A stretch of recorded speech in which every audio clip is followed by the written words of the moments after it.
시청자 여러분 안녕하십니까? 뉴스타트 1부 시작합니다.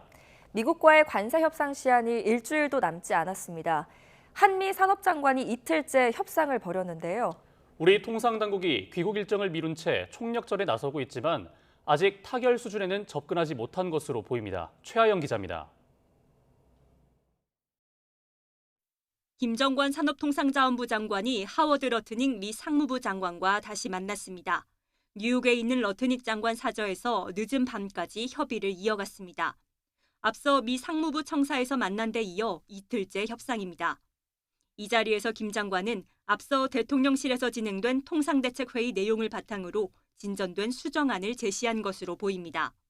조금 추가적으로 우리가 보완한 내용을 설명을 할 거고 미국 입장을 듣고 그런 방식으로 계속 협상을 이어갈 예정입니다.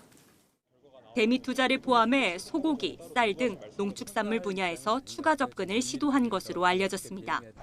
다만 미국 측이 더 많은 양보를 요구하면서 협상 타결 수준에는 못 미친 것으로 전해졌습니다. 전문가들은 미국이 요구한 것으로 알려진 4천억 달러, 550조 원 규모의 투자 금액을 낮추기 위해선 농축산물 시장 개방이 불가피한 것으로 보고 있습니다. 투자 금액을 낮추기 위해서는 다른 분야에서 양보를 해야 되는데 미국이 요구하는 것이 농산물 시장 개방이거든요. 국내의 협상 결과를 보고한 김 장관은 다시 열린 통상대책회의 결과를 바탕으로 추가 협상에 나설 것으로 전망됩니다. 이제 협상 시한이 일주일도 남지 않은 가운데 김 장관은 귀국 일정을 미룬 채 여한구 통상교섭본부장과 미국에서 협상을 이어가고 있습니다. YTN 최하영입니다. 대통령실이 이틀 연속으로 통상대책회의를 열고 미국 현지에 있는 우리 정부 대표단으로부터 대미 협상 상황을 보고받았습니다. 대통령실은 조선협력을 토대로 한 협상안을 마련하기로 했고 이번 주 한미 경제수장의 만남도 예정돼 있다고 밝혔습니다. 정인용 기자입니다. 대통령실이 촉박한 대미 협상 시한 속에 주말에도 긴급 대책회의를 열고 이틀 연속 논의를 이어갔습니다. 미국을 방문한 우리 대표단이 화상으로 참석해 협상 진행 상황을 보고하고 정책실과 안보실, 경제와 외교부처 수장이 모여 대응 전략을 다듬은 겁니다. 대통령실은 미국 측의 조선 분야에 대한 높은 관심을 확인했다며 조선협력을 포함해 상호 합의가 가능한 방안을 만들어 나가기로 했습니다. 우리 측은 관세와 비관세 등 통상뿐 아니라 대미 투자와 구매, 안보까지 아우르는 패키지 딜을 추진하고 있는데 조선산업 대미 투자가 쟁점으로 부상한 모양새입니다. 한편으론 이 부분에서 한미 간 합의를 위한 논의에 진전이 있었던 거란 해석도 제기됩니다. 특히 대통령실은 구윤철 경제부총리 겸 기획재정부 장관과 조현 외교부 장관이 이번 주 방미에 스콧 베센트 재무장관과 마코 루비오 국무장관을 만나기로도 했다고 강조했습니다. 장관들이 물론 대면으로 협상하는 것이 제일 좋겠습니다. 가능한 최대한 범위 내에서 서로 협상을 한다는 말씀을 드리고 정부는 다음 달 1일 미국의 상호관세 부과 시한 전까지 통상협상에 총력을 기울이겠다고 재차 의지를 나타냈습니다. 미국이 EU, 중국과의 협상도 진행하고 있는 만큼 정부에 주어진 시간이 길지 않다는 우려도 나오고 있지만 경제 외교 수장까지 총출동하는 만큼 돌파구를 마련할 수 있을지 주목됩니다. YTN 정인용입니다. 네, 이번 미국과 일본의 관세 협상에서 국방비 증액 문제가 포함되지 않으면서 통상과 안보를 패키지로 묶어서 협상하려는 우리 정부의 전략에 차질이 생기는 게 아니냐는 관측이 나오고 있습니다. 정부는 안보 분야 협상이 안정적으로 진행되고 있다며 이런 우려를 일축했는데 미국산 무기 수입이나 방위산업 투자 논의가 어느 정도로 이뤄질지 주목됩니다. 나혜인 기자입니다. 미국발 관세를 낮추기 위해 안보 현안을 협상 지렛대로 쓰겠다는 구상은 트럼프 대통령도 시사했던 전략입니다. 주한미군 방위비 분담금과 동맹국 국방비 증액을 꾸준히 압박하며 원스톱 쇼핑을 하겠다는 뜻을 내비친 겁니다.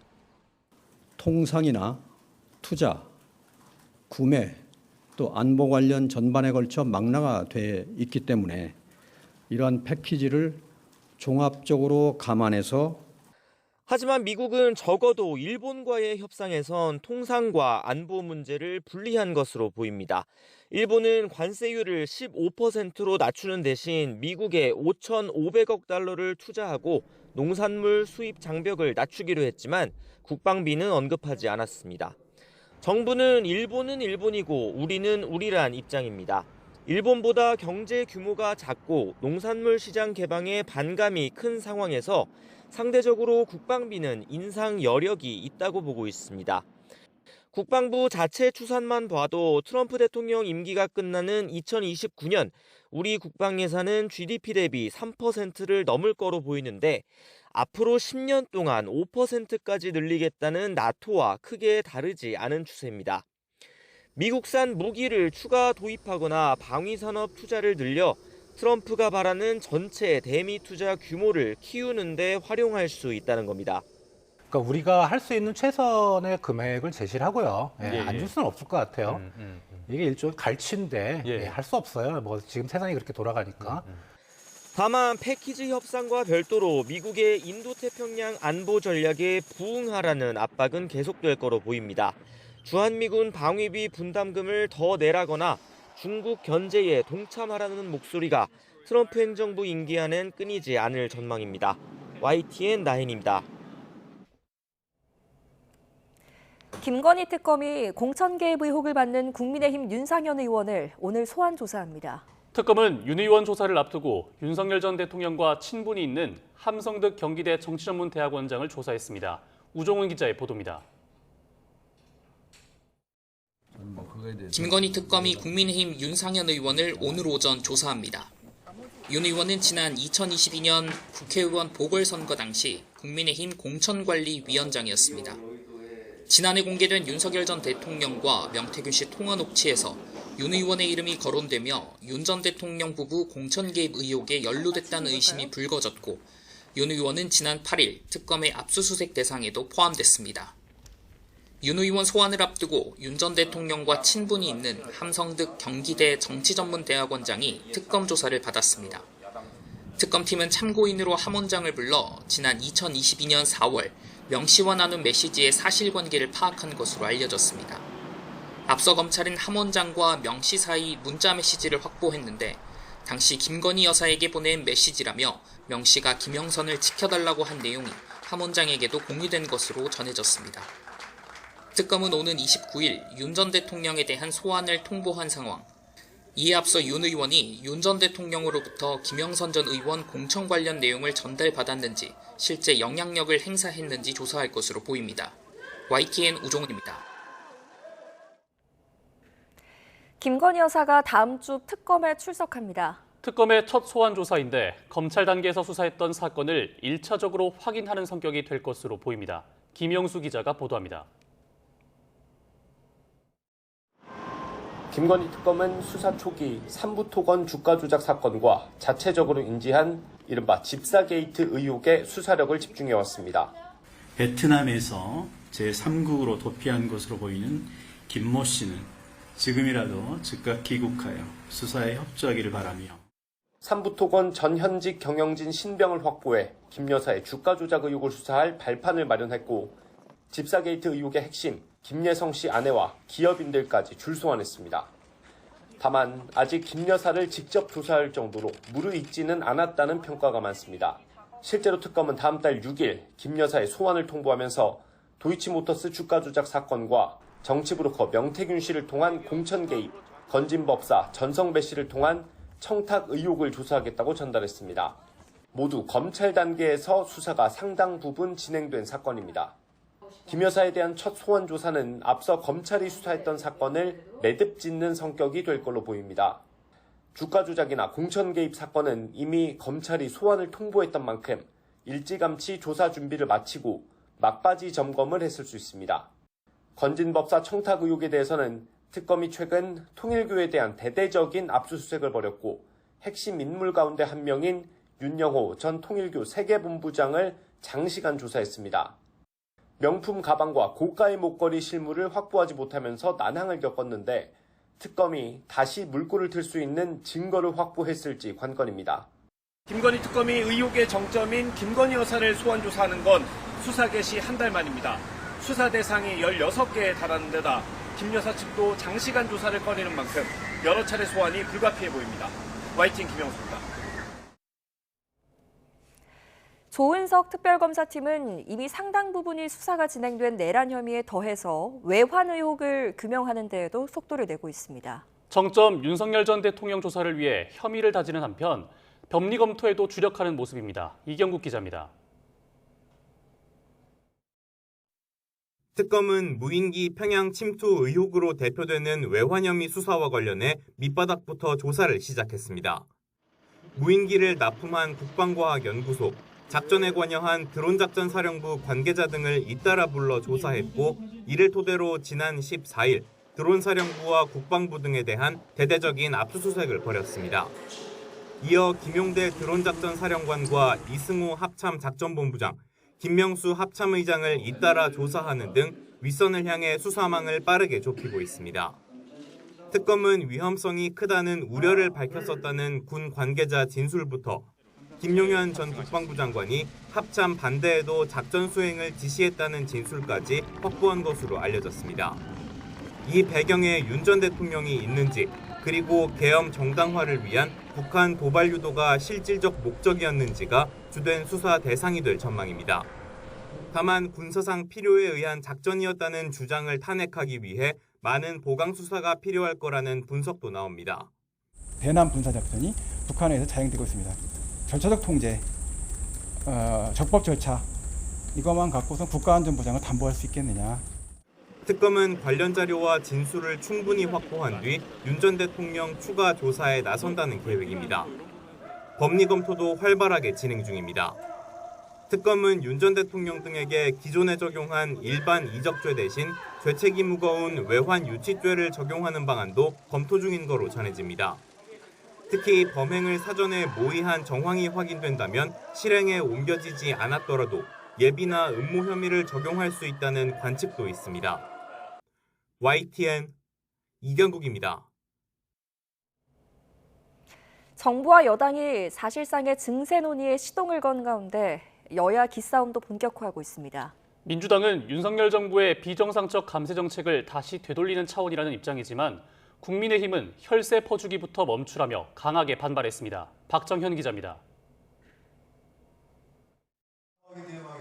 민주당이 당내 조세특위 신설을 공식화하면서 이재명 정부 첫 세제 개편안 논의도 본격화하는 분위기입니다. 세수 펑크가 계속되는 상황 속 재정 여력 확보가 시급하단 건데 민주당은 이번 세제 개편 목표가 증세가 아닌 조세 정상화라고 주장합니다. 지난 정부 당시 비정상적 감세로 비뚤어진 조세 기틀을 다시 바로잡는 차원일 뿐이라는 겁니다. 현재 국가재정은 위기 상황에 봉착했습니다. 윤석열 정부가 초래한 세수 파탄 때문입니다. 아끼고 줄인다고 해결할 수 있는 상황이 아닙니다. 세제 개편안은 윤석열 정부에서 인하된 법인세 최고 세율을 25%로 원상복구하는 방안, 대주주 양도소득세 기준을 50억에서 10억 원으로 복원하는 안 등이 유력히 검토되고 있습니다. 아울러 증권거래세 인상, 배당소득 분리과세 등도 거론되는 상황입니다. 대통령실은 지난 정부 초보자 감세에 대한 조세 형평성 회복 차원으로 봐달라며 증세 용어 대신 정상화라는 측면을 거듭 강조하고 있습니다. 용어 자체를 좀 바꿔야 됩니다. 법인세 인상이 아니라 조세 정상화입니다. 국민의힘은 강하게 반발했습니다. 거대 야당 시절 법인세 인하에 합의해놓고 이제와 지난 정부 실책으로 돌리는 건 개변이라고 날을 세웠습니다. 13조 원에 달하는 소비 쿠폰과 각종 선심성 예산으로 국가재정이 어려워지자 기업들 목줄을 조이려는 게 아니냐며 비판 수위를 끌어올렸습니다. 포퓰리즘 하면서 이번에 80% 이상을 저희가 빚낸 거 아시죠? 정말 우리가 15만 원 받고 모든 국민이 45만 원씩 세금 내야 됩니다. 경제 악순환으로 이어지고 국민의힘 당권주자들도 국민 고열을 빨아먹는 흡혈귀 정부 민난, 조삼모사도 아니고 국민을 원숭이로 보느냐는 강경한 표현으로 일제히 비난을 쏟아냈습니다. 세수 부족에 여야가 벌써부터 서로를 향한 책임론을 띄우는 모양새인데 이달 말 세제 개편안 발표 이후 공이 국회로 넘어오면 신경전은 더 가열될 전망입니다. YTN 박정현입니다. 강선우 여가부 장관 후보자 자진 사퇴 여진이 계속되는 가운데 최동석 신임 인사혁신처장의 과거 부적절한 발언 논란을 두고도 여당 내에서 우려의 목소리가 확산하는 분위기입니다. 야당은 사퇴 요구를 넘어 인사 시스템 부실로 규정하면서 비판 목소리를 높였습니다. 윤웅선 기자입니다. 지난 20일 임명된 최동석 인사혁신처장. 과거 발언이 연일 도마 위에 올랐습니다. 문재인 전 대통령을 향한 원색적 비난부터 문재인이 이 오늘날 우리 국민이 겪는 모든 고통의 원천이야. 당권 주자인 정청래 의원에겐 자기과시 욕구가 강해 부적합. 김경수 지방시대위원장은 비서가 적격. 우상호 대통령실 정무수석을 향해선 당을 망친다라고 평가절하한 겁니다. 여기에 고 박원순 서울시장의 성폭력 사건을 기획된 사건이라고 옹호하고 문재인 정부 내각을 싸잡아 비판한 사실은 논란에 기름을 부었습니다. 문재인 같은 인간들이야. 뭐야, 무능한 인간들이라는 거지. 반면 이재명 대통령에 대해선 예찬하는 발언을 남기기도 했습니다. 이재명이 이 시대에 이제 나타났다는 것은 우리 민족의 커다란 축복이다. 5년은 너무 짧다. 한 10년, 20년을 해도 된다. 저런 사람은. 친문재인계 등 여당 일각에서도 발언에 대한 공개적인 비판의 목소리가 이어졌고 대통령실 인사검증에 대한 우려도 제기됩니다. 우리 검증이 잘못되고 있는 것은 사실이에요. 진솔하게 국민들한테 솔직하게 사과를 해야 돼. 여당 지도부는 일단 말을 아끼며 여론을 예의주시하는 모양새입니다. 인사혁신처장이 임명직인 만큼 대통령 인사권을 존중해야 하는 것 아니냐는 지지층 목소리를 감안한 거란 해석도 나옵니다. 필요한 소명들은 해 나가리라. 그리고 그분이 갖고 있는 역량을 인사혁신이라는 데 대해서 쓰기 위해서. 반면 국민의힘은 연일 비판의 수위를 높이고 있습니다. 강선우, 이진숙 후보자 자진 사퇴 문제에 가려졌을 뿐 마찬가지로 인사 참사라며 임명 철회를 촉구했습니다. 공무원의 정부의 전체 인사를 관할하는 자리입니다.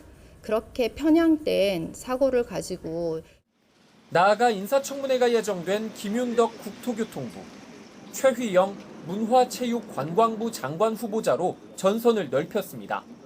김 후보자에겐 자녀의 억대 보증금을 지원하면서 재산 신고를 빠뜨렸다는 의혹을 제기했고 최 후보자를 향해선 내부 정보를 이용한 부동산 투기와 자녀의 특혜 취업 등 비리 종합 세트라고 몰아붙이며 맹공을 예고했습니다. 대여 투쟁을 통해 존재감을 나타내려는 야당은 낙마한 장관 후보자들의 후임자까지 송곳 검증을 이어간다는 계획입니다. 반면 민주당은 원활한 국정 운영을 위해서 더 이상의 낙마는 안 된다고 맞서고 있어 청문정국 여야 강대강 대치는 당분간 이어질 것으로 보입니다. YTN 윤홍성입니다. 어제 경기도 양주 기온이 39도에 육박하는 등 수도권을 중심으로 찜통더위를 보였습니다. 일요일인 오늘도 여전히 극한 무더위가 이어지겠지만 이번 주 중반부터는 폭염이 폭우로 바뀔 가능성도 있다고 합니다. 고한석 기자입니다. 전국에 폭염 경보가 내려진 가운데 덥고 습한 찜통더위는 수도권에서 극심했습니다. 서울 독산동은 39도에 육박했고 온수동과 이천동, 자양동, 당산동에서 38도를 넘었습니다. 양주시 남방동과 안양시 석수동 등 경기도 곳곳에서 38도 넘는 극한 더위를 보였습니다. 다만 서울 공식 최고 기온이 역대 7월 중 최고 기록인 38.4도를 넘지는 않았습니다. 수도권을 중심으로 극한 더위를 보였던 이유는 이중으로 덮인 고기압 아래로 마치 온풍기 같은 남동풍이 서쪽을 뜨겁게 데웠기 때문입니다. 앞으로 이중 고기압은 다소 약화하면서 심한 폭염은 조금씩 꺾일 것으로 보입니다. 서울 예상 기온을 보면 일요일인 오늘은 37도로 매우 높겠지만 이번 주부터 차츰 내려가 금요일에는 32도까지 떨어집니다. 제주도 먼 남쪽 해상에서 발달하는 태풍들이 우리나라 상공에 이중 고기압을 밀어내면서 폭염을 멈추게 할 가능성이 있습니다. 강수 같은 경우에는 고기압이 물러나고 찬 공기가 내려오면서 수증기와 부딪히는 시점, 그래서 30일 전후에 강수의 변동성이 있다는 거고요. 더위가 한풀 꺾이면 그 대신 폭우가 쏟아질 것으로 보여 철저한 대비가 필요합니다. YTN 고한석입니다. 네, 올여름 극한 호우에 이어서 극한 폭염까지 연이어 찾아오며 이로 인해 산사태와 물 부족 등의 피해가 동시다발적으로 발생하고 있습니다. 이른바 복합전환이 현실화한 건데요. 전문가들은 올여름이 시작되기 전부터 이 같은 현상을 예상하고 경고했습니다. 정혜윤 기자입니다. 올해 사실 전혀 예상하지 못한 일이 발생하더라도 놀랍지 않을 것이다. 대기 중에 수준 요양이 많으니까 비는 많이 올 수밖에 없는 거죠. 본격적인 여름으로 접어들면 작년에 못지않은 아주 높은 온도가 나타나는 폭염의 여름이 예상이 됩니다. 올해 여름 극한의 날씨를 내다본 기상 전문가들의 경고였습니다. 특히 올해는 기상청도 여름 전 3개월 전망을 내놓으며 올해 여름은 더위뿐 아니라 호우와 폭염 등 복합적인 재난 상황에 놓일 수 있음을 우려했습니다. 그런데 이 같은 우려가 실제로 역대급 장맛비와 극한 폭염이 잇따라 찾아오며 현실화하고 있는 겁니다. 특히 올해는 집중호우로 산사태 피해가 커진 데다 폭염과 열대야까지 극한 수준으로 치닫고 있습니다. 이렇다 보니 호우뿐 아니라 더위로 인한 피해까지 동시다발적으로 급증하고 있습니다. 일부 지역에서는 대기 불안정이나 지형 효과로 소나기가 강하게 내리거나 파도가 높게 치는 등 종잡을 수 없는 날씨가 나타나기도 합니다. 이게 좁은 나라에서 저에게 따라서 극단적인 다른 이런 현상들이 동시다발적으로 발생하고 있습니다. 그리고 이런 것들이 발생하는데 매우 짧은 시간 규모로 발생합니다. 8월에 들어서기도 전 극한 호우와 산사태, 역대급 폭염까지 복합적인 여름재해가 이어지는 올여름. 전문가들은 지난해에 이어 생소한 여름을 겪고 있는 만큼 평소보다 더 철저한 대비와 대책 마련, 그리고 새로운 재난 기준 등이 필요하다고 조언합니다. YTN 정혜윤입니다. 아버지가 아들을 총으로 쏴 숨지게 한 인천 총격 사건 당시 경찰이 신고 1시간 뒤에야 현장에 진입했었는데요. 초동대처가 미흡했다는 논란에 경찰이 진상조사에 나섭니다. 김승환 기자입니다. 지난 20일 인천 송도에서 60대 아버지가 30대 아들을 총으로 쏴 숨지게 했습니다. 경찰이 사건 현장에 진입한 시간은 밤 10시 43분. 최초 신고 뒤 1시간 10분 뒤에야 경찰이 들어간 겁니다. 당시 경찰은 신고를 받고 8분 뒤인 9시 41분 아파트 단지에 도착했지만 피해자가 안에 있다는 피해자 가족 설명에 곧바로 진입하지 못하고 대기해야 했습니다. 하지만 피해자는 경찰이 처음 도착했던 시간 유유히 엘리베이터를 타고 현장을 빠져나간 상태였고 경찰은 이를 현장에 도착하고 나서야 파악할 수 있었습니다. 그래서 저희 경찰관들이 도착했을 때는 신고 내용상 이 안에 피의자가 있다고 판단을 할 수밖에 없었고 가족들을 대피를 우선 시킨 다음에 현장 확인을 했더니 피의자가 이미 현장을 이탈한 것이 확인이 됐습니다. 당시 피해자도 구조되지 못하다 밤 11시가 넘어서야 병원에 도착했고 결국 숨졌습니다. 이 때문에 CCTV로 피해자의 도주 여부를 제대로 확인하지 않는 등 초동대처가 미흡했다는 비판이 나왔습니다. 앞서 경찰은 당시 상황에 대해 특공대가 바로 들어갈 수 없었고 매뉴얼대로 했다고 해명했습니다. 하지만 논란이 계속되자 경찰청 감찰 담당 관실이 진상조사에 나서기로 했습니다. 현장 초동 조치에 미흡한 점이 있는지 면밀하게 살펴보겠다는 취지입니다. YTN 김승환입니다. 윤석열 정부의 의대 증원 정책에 집단 반발해 학교를 떠났던 의대생들이 1년 반 만에 복귀합니다. 의대 교육 정상화는 환영할 일이지만 정부가 의사 국가시험을 추가 시행하는 등 이른바 의사불패로 통하는 특혜 논란은 현재 진행형입니다. 권민석 기자의 보도입니다. 성실하게 학업에 임하여 필수적인 의료 분야에서 국민 건강을 위해 일할 수 있도록 도움을 주십시오. 집단 휴학했던 의대생들이 복귀를 선언한 지 13일 만에 정부는 유급 대상인 8천여 명의 2학기 복학을 결정했습니다. 1년 단위 학년제에선 당장 돌아올 수 없는 허들을 치워주기 위해 학기제로 각 대학 학칙을 바꾸도록 했습니다. 1년 반의 장기 공백에도 실질적인 불이익 없이 사실상 기록만 남는 유급이 된 겁니다. 특히 내년 8월과 내후년 8월로 졸업 시점이 꼬인 본과 3, 4학년들이 의사 면허를 차질 없이 딸 수 있게 의사 국가시험도 추가 시행할 방침입니다. 2020년 의대 증원에 반발해 국시를 거부했던 학생들을 구제하려고 이듬해 별도 시험을 치렀던 것과 판박입니다. 전 정부의 일방통행 정책이 극단 투쟁을 촉발한 거란 신중론도 있지만 의료계 역시 국가 의료체계 대혼란의 책임을 제대로 지지 않는다는 비판에서 자유로울 수 없습니다. 정부는 국시 추가 시행이 특혜로 비칠 수 있지만 의료 인력 양성 체계를 유지하는 게 환자와 국민에게 더 중요하다고 해명했습니다. 그럼에도 의대생, 전공의 특혜 제공에 반대한다는 국회 국민청원에 7만 명 넘게 동의하는 등 논란이 가라앉지 않고 있습니다.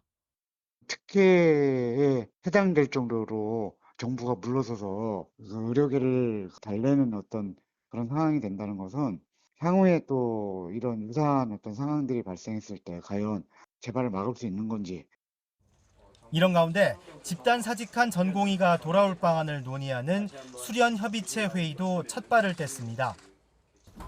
모든 가능성을 열어놓고 건설적인 논의가 이루어질 수 있도록 저희도 노력하겠습니다. 다음 달 초부터 시작되는 하반기 전공의 정기 모집에서 입영 연기를 비롯한 특혜성 조치가 또다시 주어질 경우 정부와 의료계를 향한 시선은 더욱 따가워질 수밖에 없어 보입니다. YTN 권민석입니다. 지난해 23명이 숨진 경기 화성 아리셀 공장 화재 참사와 관련해 중대재해처벌법 위반 등의 혐의로 재판에 넘겨진 박순관 아리셀 대표에 대해 검찰이 징역 20년을 구형했습니다. 유족이 엄벌을 촉구하는 가운데 오는 9월 예정된 1심 선고 결과에 관심이 모아집니다. 김희영 기자입니다. 끝없이 치솟는 잿빛 연기 사이로 잇따라 폭발이 일어납니다. 지난해 6월 24일 오전 10시 반쯤 경기 화성 아리셀 공장 화재로 23명이 숨지고 8명이 다쳤습니다. 중대재해처벌법 시행 후 경영 책임자 가운데 처음으로 구속된 박순관 아리셀 대표는 지난 1월 열린 첫 공판에서 유족에게 사과하면서도 중대재해처벌법 위반 혐의는 부인했습니다. 이후 20번 넘는 공판을 거쳐 지난 23일 검찰은 중대재해처벌법과 파견법, 산업안전보건법 위반 등의 혐의로 박 대표에게 징역 20년을 구형했습니다. 중대재해처벌법이 적용된 구형량 가운데 역대 최고 형량입니다. 검찰은 중대재해처벌법 시행 후 최악의 대형 인명사고라는 사실에 주목했습니다. 특히 불법 파견 노동자들을 안전사각지대에 방치하고도 반성의 모습이 없다고 지적했는데 이윤 추구에 혈안이 돼 생명을 경시하고 위험을 외주화한 전례를 찾기 힘든 사건인 만큼 경영 책임자들에게 책임을 물어야 한다고 강조했습니다. 박 대표 측은 자신의 주장이 단순히 책임을 회피하려는 게 아니라 책임에 비례하는 형벌이 내려지길 바라는 거라며 유족에게 재차 사과했습니다. 재판을 마치고 나온 유족들은 울분을 토했습니다. 오늘까지 395일이에요. 맨날 날짜에 이렇게 눈물 없이 살지도 못해요. 박순관이 자기는 죄가 없대요. 이게 말이 되냐고. 전문가들은 이번 사건이 실질적인 경영 책임자의 범위와 안전관리 의무의 구체적인 기준을 정립하는 데 중요한 선례가 될 것으로 보고 있습니다. 대부분 중대재해 사건에서 집행유예 벌금으로 솜방망이 처벌이라는 그런 비난이 이 사건을 계기로 경각심을 일으켜서 중대재해에 대한 경영 책임자들의 안전의식을 제고하고 오는 9월 23일 선고가 예정된 가운데 재판부의 판단이 주목됩니다. YTN 김희영입니다. 지난해 현역 육군 장교가 같은 부대에서 근무하던 여성 군무원을 살해한 뒤 잔혹하게 시신을 훼손한 사건이 있었습니다. 앞서 1심에서 무기징역을 선고받고 항소한 피고인 양광주는 2심 선고를 앞두고 이번에도 계획 범죄가 아닌 우발 범죄를 주장하고 있습니다. 홍성욱 기자입니다. 내연관계 여성 군무원을 살해한 육군 장교. 살해 이후 시신을 훼손해 북한강에 유기한 사실이 드러나며 공분을 샀습니다. 잔혹한 범죄 신상 정보도 공개됐습니다. 1986년생 육군 사관학교를 졸업한 뒤 승진 코스를 밟았던 중령 진급 예정자 양광준. 앞서 1심 재판부는 양 씨가 진심으로 죄를 뉘우치는지 의문이 든다며 무기징역을 선고했습니다. 하지만 양 씨는 형이 무겁다며 항소했고 계속해서 우발범행을 주장하고 있습니다. 범행 장소가 대낮 군부대 주차장이었고 계약직 군무원이었던 피해자의 계약 기간이 얼마 남지 않은 시점 등을 고려할 때 계획적인 범행은 아니라는 겁니다. 다만 우발적 범행이라 해도 사건 원인을 피해자에게 돌리는 것은 아니라고 양 씨 변호인은 설명했습니다. 조심스러운 이야기이기는 하지만 그 사건 당일에도 피고인과 피해자가 대화를 나눴었고 그 주차장에서 만나게 됐었던 게 뭐 피고인이 일부러 유인해냈었던 것은 아닙니다. 양 씨는 1심에서 7차례, 항소심 재판에서는 지금까지 100건 넘는 반성문을 제출했습니다. 재판 내내 흐느껴 울던 양 씨는 매일 죄를 반성하고 참여하고 있다며 유족에게 사과하고 재판부엔 선처를 호소했습니다. 반면 검찰은 항소심 재판부에 양광준 측 항소를 기각해달라고 요청했습니다. 뒤늦게 자신의 범행을 반성한 양광준, 항소심 선고는 다음 달 27일 내려질 예정입니다. YTN 홍서욱입니다.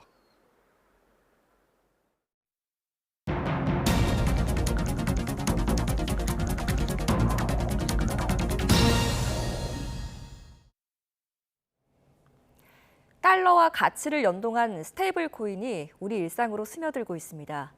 아직 낯선 분들이 많으시겠지만 법정 화폐와 1대1로 가치를 고정해서 결제도 송금도 안정적으로 이루어지는 가상화폐를 말하는데요. 우리 원화에 기반한 스테이블 코인 도입 논의도 활발해지고 있습니다. 손효정 기자입니다. 미국은 최근 지니어스 법을 의회에서 통과시키며 스테이블 코인을 제도권 영역으로 끌어들였습니다. 코인 발행 요건과 운영 기준을 제도화해 스테이블 코인 생태계 기반을 마련했습니다. We take a giant step to cement the American dominance of global finance and crypto technology as we sign the landmark Genius Act into law. 일반적으로 가상화폐는 가격의 오르내림이 심해 거래 수단보다는 투자 자산으로 인식돼 왔지만 스테이블 코인은 다릅니다. 단어 그대로 안정적입니다.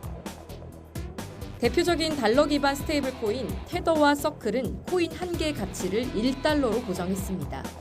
가격 변동성이 거의 없는 일종의 디지털 달러인 셈입니다. 테더로 충전한 가상자산 계좌를 들고 편의점에서 물건을 사봤습니다. 단말기에 카드를 넣었더니 일반 신용카드처럼 바로 결제가 이루어졌습니다.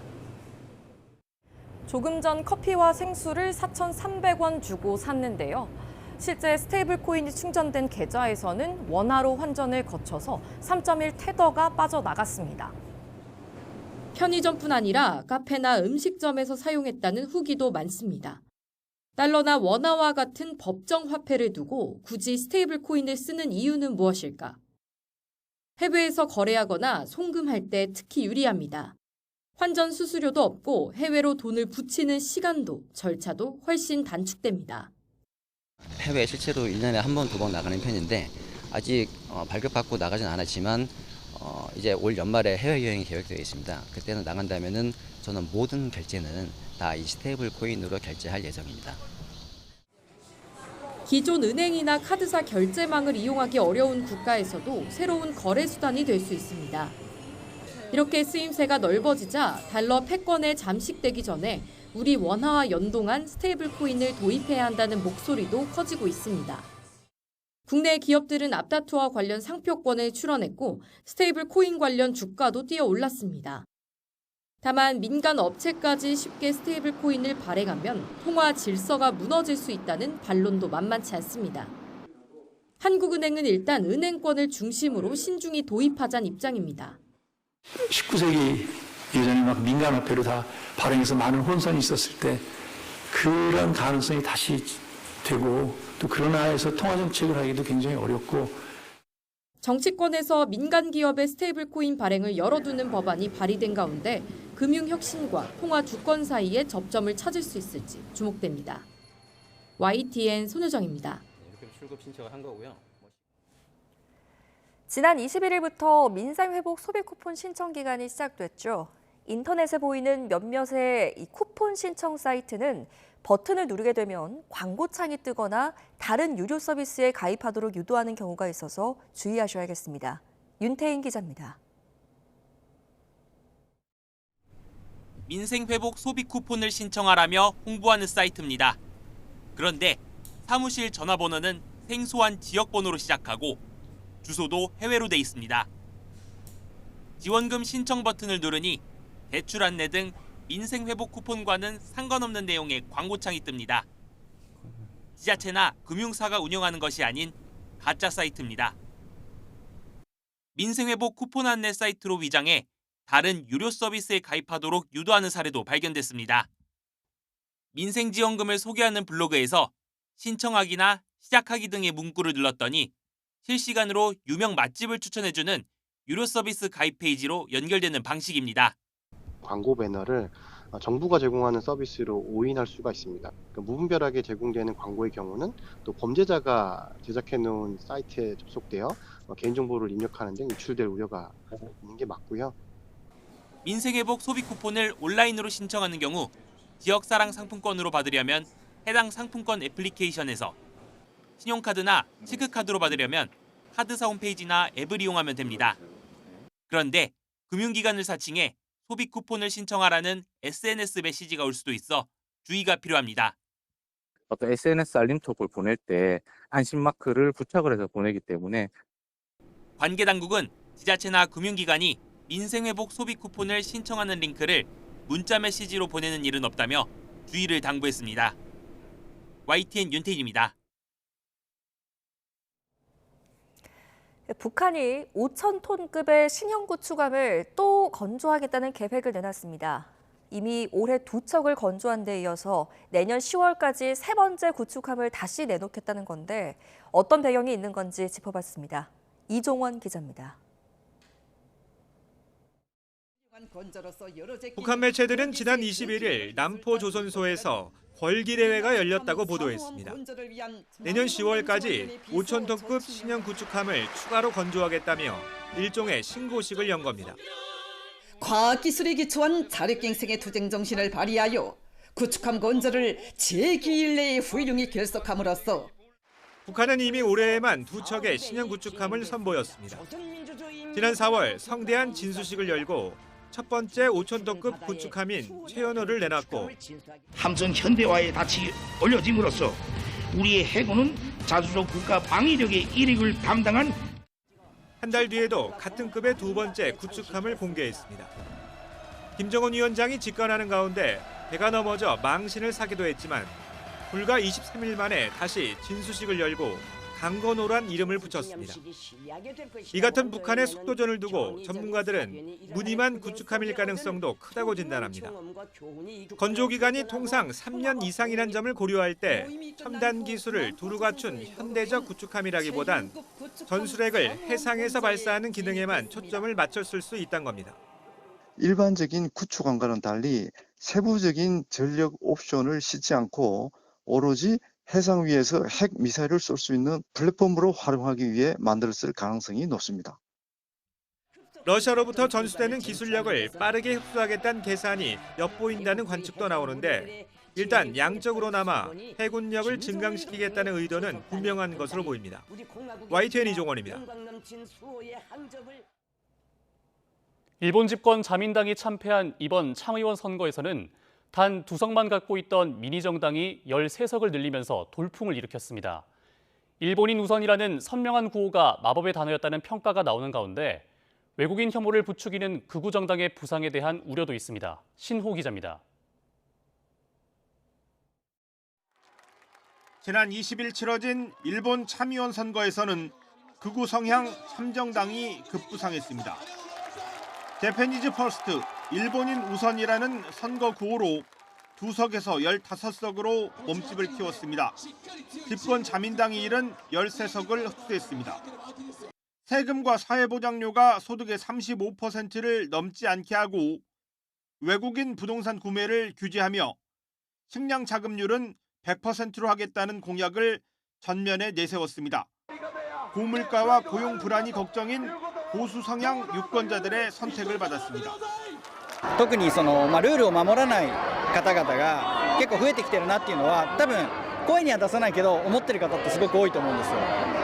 선거 유세에서 참정당은 외국인과의 충돌 가능성이나 외국인 노동자들이 법의 허점을 찾는다는 식의 혐오 발언 때문에 비판과 관심을 동시에 받았습니다. 하타 마사키 오사카 경제대 교수는 아사히 신문 인터뷰에서 일본인 우선이라는 참정당의 구호가 마치 다른 정당은 일본인을 적대시하는 정책을 펴는 것 같은 인상을 준 마법의 단어였다고 평가했습니다. あとはやっぱりデマに乗せられて自分たちの恵まれていないという気持ちを自分たちが政治に向き合ってこなかったということではなくてよそ者外国人に押し付ける 참정당의 약진은 유럽의 극우 정당이나 트럼프 미국 대통령이 내세우는 반이민, 반외국인주의가 일본에서 반영된 측면도 있습니다. 외국인 규제 공약은 표 없는 외국인들을 적으로 돌려서 유권자들의 삶이 나아질 것처럼 착각하게 하는 값싼 선거 전략이기도 합니다. ね、別に外国人の差別をする気もないし、ね、何か分断を煽る気持ちもありません。今困っている日本人の生活をまずしっかりと立て直す。 극우 정당이 앞장서서 외국인을 표적 삼고 다른 보수 정당들도 따라가는 정치 현상은 저출산과 노동력 부족을 외국인 유치로 돌파하겠다는 일본의 성장 전략의 역풍이 될 수 있다는 지적도 나옵니다. YTN 신호입니다. 21세기 한국 프로야구를 대표하는 두 투수 류현진과 김광현이 처음으로 역사적인 맞대결을 펼쳤습니다. 결과는 김광현의 완승이었습니다. 이경재 기자입니다. 2006년 데뷔 이후 메이저리그를 포함해 192승의 류현진과 2007년 입단에 역시 미국 2년을 더해 185승의 김광현. 선동열구와 최동원 이후 최고의 라이벌인 두 선수가 처음으로 같은 마운드에서 만났습니다. 팬들의 기대보다 승부는 일찍 SSG 쪽으로 기울었습니다.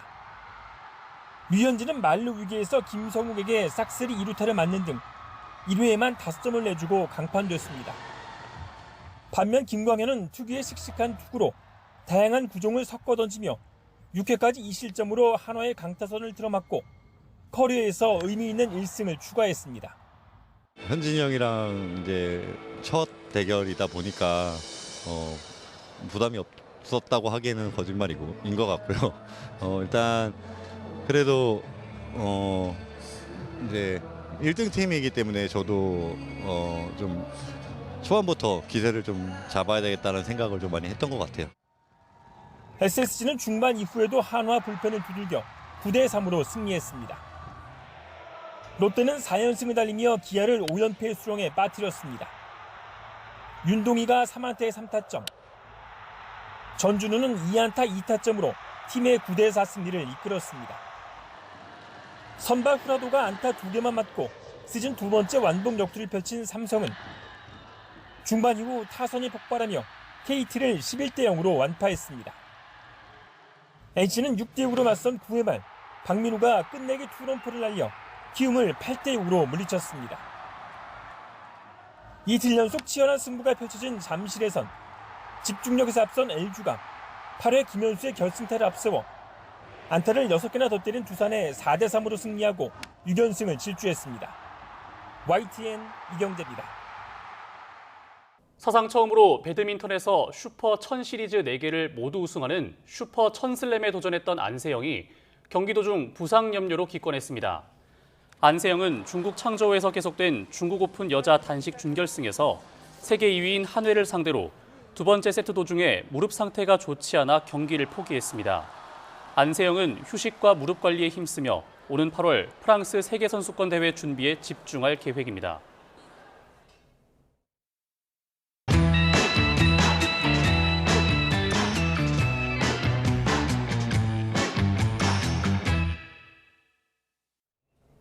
문화계 소식입니다. 영화 기생충의 히로인 배우 조효정이 이번에는 좀비 헌터로 돌아왔습니다. 귀엽고 밝은 역할부터 복잡한 내면 연기까지 다양한 장르에서 연기의 깊이를 더해가는 조효정은 운동과 독서를 좋아하는 취미 부자이기도 한데요. 김정아 기자가 만나봤습니다. 좀비가 된 딸을 지키기 위해 극비 훈련에 돌입한 가족과 그 주변인들이 만들어가는 휴먼 코미디 좀비딸. 어디 잡아주길 좀비 없나? 배우 조효정은 주인공 정환의 첫사랑이자 국가공인 좀비 헌터 역할로 극의 긴장감을 불어넣습니다. 진심으로 좀비를 혐오하려고 노력을 했고요. 그래야 이 사람들한테, 이 마을 사람들한테 긴장감을 주니까 너무 그전부터 같이 해보고 싶었던 배우들이었고, 대본을 읽기도 전에 한 씬이 나와도 해야겠다, 이거는. 영화를 위해 검도까지 익힌 조여정은 사실 운동 마니아로도 유명한데 운동 어디까지 해봤을까요? 수영하는 거 좋아하고 물을 좀 물에 있으면 컨디션이 좋아져서, 그리고 날씨 좋으면 조깅도 하고, 오래 다닌 현대무용 학원이 있고요. 그냥 그 몇 가지를 그날 하루에 한 가지씩은 하려고 하는 거예요. 뉴욕타임스가 선정한 21세기 최고의 영화로 꼽힌 영화 기생충. 조여정은 우아한 듯 허당인 부잣집 젊은 사모님 연교를 찰떡 소화했습니다. 잘했어요. 너무 잘했어. 제시카 나이스. 조여정이라 가능했다는 평가가 잇따랐는데 스스로도 만족하는지 물었습니다. 아니요. 이거 만족하는 배우가 있을까요? 그 배우들은 늘 좀 아쉬운 게 있는 것 같아요. 본인 캐릭터는. 하지만 더 시간이 지나고 내 영화를 객관적인 눈으로 볼 수 있을 때쯤이 되면 그 정도 하는 게 딱 좋았었던 걸 알게 되는 것 같아요. 연교역으로 청룡영화상 여우주연상도 거머쥐었는데 언제라도 버림받을 수 있다는 마음으로 연기를 짝사랑해왔다는 수상 소감이 화제였습니다. 그 짝사랑, 지금은 이루어졌을까요? 그때도 제가 상 받고 얘기했는데 이 상을 받았다고 짝사랑이 이루어졌다고 생각하진 않겠다고. 이루어지면 안 되고. 아니, 네, 제가 짝사랑이어야 더 노력을 하는 거니까 계속 짝사랑하죠. 근데 마음만큼 또 안 되고. 29, 돌이켜보면 어린 나이. 계속 배우로 살 수 있을까 기로에 선 적도 있었습니다. 이때 찾아온 방자전은 배우 조여정을 지켜준 작품입니다. 기회가 절실할 때는 힘든 어떤 게 느껴질 수가 없는 상태인 거죠. 그 기회 자체가 절실하니까 힘든 게 있을까요? 절실할 때. 그냥 감사하죠. 한복을 입은 조여정은 유난히 빛납니다. 그럴 만한 이유가 있습니다. 어릴 때부터 정말 좋아했어요. 한복을. 드라마에서 여주인공들 사극이 나오면 그걸 항상 이렇게 그리고 놀았거든요. 한복을 너무 좋아해서. 그래서 입으면 기분 좋아요. 매번 새로운 캐릭터로 연기에 깊이를 더하는 배우. 책을 좋아하는 그녀의 취미와 무관치 않아 보입니다. 무더위에 지친 여름, 휴가철에 읽을 만한 책 추천을 요청했더니 나폴리 사부작과 함께 이 책을 권합니다. 교과서 같이 항상 이렇게 있는 책이 기피의 강요라고, 짧고 정말 그 인생에 대해서 여러 가지를 다 공감하고 생각할 수 있는 책이에요. 기피의 강요. 크게 좋은 일이 있을 때보다 매일의 무탈함에 감사하고 관객들에게는 또 보고 싶은 배우로, 동료들에게는 함께 일하고 싶은 배우로 남고 싶다는 조여정. 나를 한 단계 도약시킨 작품이 무엇이냐는 질문엔 이렇게 답합니다. 재미있는 건 매 작품이에요. 조금씩은 성장하는 것 같아요. 그리고 너무 진부한 말이지만 실패했을 때 정말 성장을 많이 했던 것 같아요. 제 연기를 보고 제가 너무 실망하고 실패했을 때 그때 좀 많이 성장했던 것 같아요. 더 하고 싶은 역할이 있는지도 궁금했습니다. 그냥 저는 거꾸로 제가 늘 항상 궁금해하면서 기다리고 있어서 이런 걸 나한테? 이러면서 받으면 좀 설레고 이런 편인 것 같아요. 다시 돌아간다고 해도 결국은 배우를 했을 것 같다는 천상 배우. 했을 것 같아요. 배우로 결국은 했을 것 같아요. 한 발짝 더 나아간 내일을 위해 배우 조여정은 오늘도 쉼없이 스스로에 대한 담금질을 이어갑니다. YTN 김정아입니다.